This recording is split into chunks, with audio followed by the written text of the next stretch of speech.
Hello students, welcome to the session of Environmental Studies Part 2. Today we are going to study the second part of the first lesson.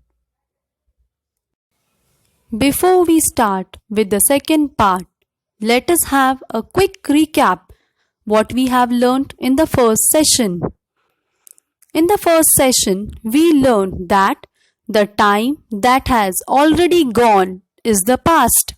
The time that we are in now is the present.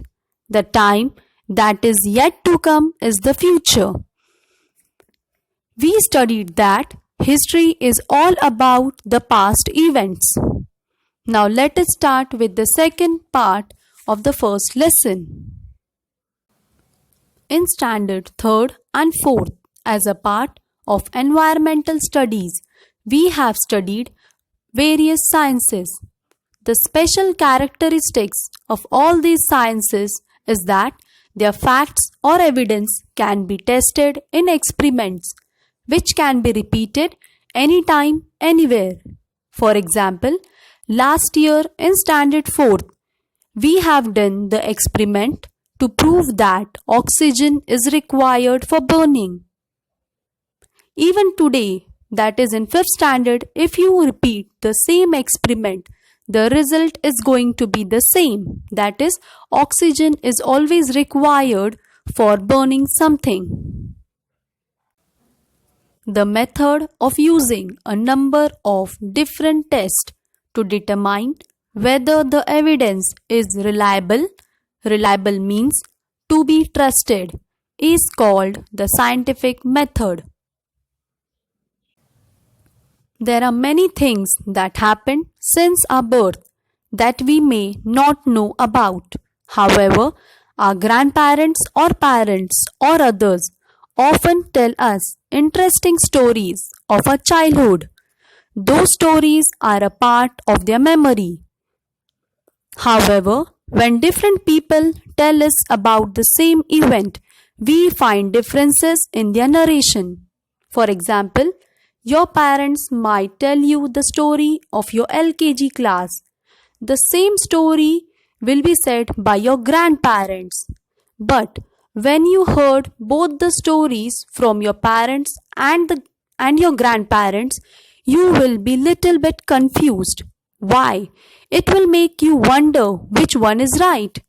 For that, we need to examine the details of each narration carefully to decide the correctness of the facts. It is not possible to conduct experiments to recreate the events that have happened in the past. Therefore, the method of representing history is different from that of the other sciences. Even so, history uses the scientific method at every stage, namely while looking for and collecting evidence, examining the evidence, and while putting it together. When required, help is also taken from other sciences. That is why history is considered to be a scientific discipline. History is not written solely on the basis of imagination. Ancient objects, structures, sculptures, pots, coins, inscriptions, copper plates, books, manuscripts, traditional stories, and songs remembered over many generations, etc., are the sources of history. Sources of history means from where we get the knowledge or the information of the past events. Sources of history are classified into 3 types.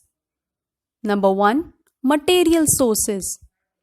Material sources means the things of the olden days, for example, pots, coins, etc. Number 2. Written sources means the information written on the books, pages, manuscripts, etc.